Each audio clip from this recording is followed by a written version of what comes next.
আবির কেমন আছো? ভালো আছি। জানো আজকে কি? বলো তো।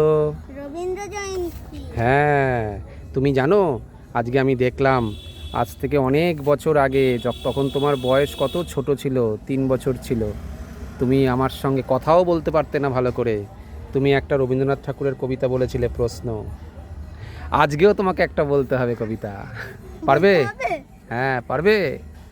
বলো দেখি। নমস্কার। কবিগুরু রবীন্দ্রনাথ ঠাকুরের লেখা লুকোচুরি। বাহ।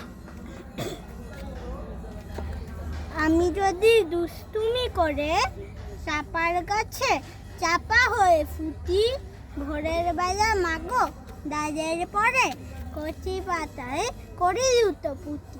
তবে তুমি আমার কাছে হারো, তখন কি মা চিনতে আমায় পারো? তুমি দেখো খোকা কোথায় ওরে, আমি শুধু হাসি চুক্তি করে। যখন তুমি থাকবে যে কাজ নিয়ে, সবই আমি দেখবো নয়ন মেলে। স্নানটি করে চাপার তলা দিয়ে আসবে তুমি পিঠেতে চুল ফেলে। এখান দিয়ে পুজোর ঘরে যাবে, দূরের থেকে ফুলের গন্ধ পাবে। তখন তুমি বুঝতে পারবে না সে তোমার খোকার গায়ের গন্ধ আছে। দুপুরবেলা মহাভারত হাতে বসতে তুমি খাবার খাওয়া হলে, গাছের ছায়া ঘরের জানালাতে পড়বে এসে তোমার পিঠে করে। আমি আমার ছোট্ট ছায়াখানি দয়াবতর বইয়ের পরে আনি। তখন তুমি বুঝতে পারবে না সে তোমার চোখে খোকার ছায়া ভাসে।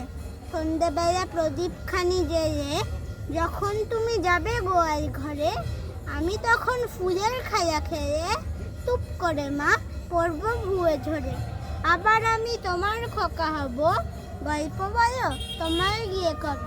তুমি বলবে দুষ্টু সিঁড়ি কথা, আমি বলবো না সে কথা। নমস্কার। বাহ, দারুণ দারুণ, খুব সুন্দর হয়েছে।